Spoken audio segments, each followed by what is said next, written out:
Earl de Blonville has achieved some amazing feats, including being the first to circumnavigate Tasmania by sea kayak.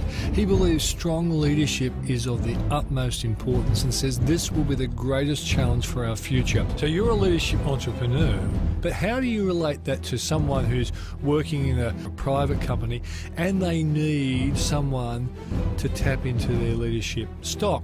I think one of the angles that I bring is that I'm not from the corporate background, and yet I've done a lot of corporate consulting, and yet bring in to play all of the things that I've learnt the hard way on my last journey to hell and back.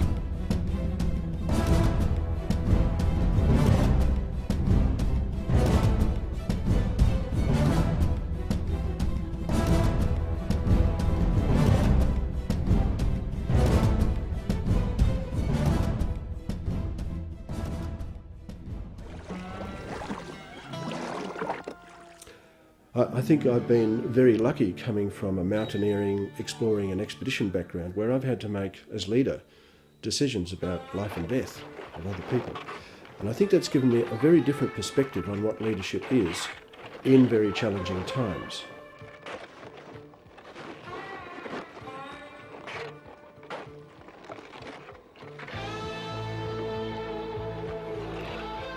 So my perspective is quite unlike the perspective of people who've been basically employees, even if they've had senior roles, they're still just employees. And so those who are coming from big business believe the world runs in a certain way, and when it doesn't, they really don't have a plan B. And so my perspective on leadership is totally different from the corporate world, for example, who really can go home at the end of the day and have a cup of tea, and there's always plenty of money to fix problems. When you're out on expedition, you have no backup. The thing that's unique and remarkable about Earl in terms of what he brings to the leadership area is that he draws on his significant expedition leadership experience and his executive coaching with high-level C-suite executives. He's now bringing that together with academic research that he's doing. So it's a very unusual and unique combination in a speaker or a coach who can bring all those threads together. The biggest challenge that big business faces now and into the future is where are they going to find leaders to step up to the plate to replace all of the baby boomers who are retiring from leadership positions. And the big problem is that the next generation of millennials or Gen Y are simply not buying the big business story. They don't buy the values, they don't trust big corporations, religion, government. They want to do things differently. And I think the difference that they represent is probably a huge leap forward. He really has been challenged. He has faced death on numerous occasions, and it has really challenged his thinking about leadership. He's been a survivor right at the edge of human endurance, and it still leaves him questioning, you'll be very happy to know, whether any limits actually exist. Please put your hands together for our keynote speaker, Earl de Blonville.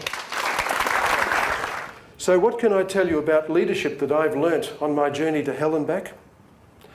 Well, one thing's for sure, leadership can't be taught. If it's being offered as a lesson, it's management rebadged at a higher price. And leadership is not about the leader. If a leader thinks it's all about them, they've missed the boat.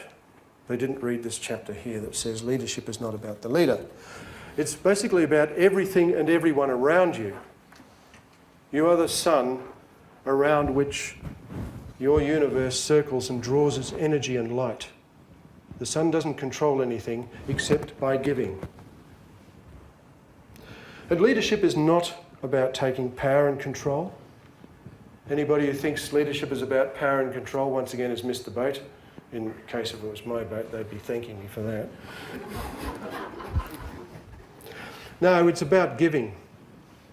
And of course, the thing with power, have you noticed that when a leader gives you some power, they don't diminish their leadership? They are more empowered because they've got to have the power in order to give it.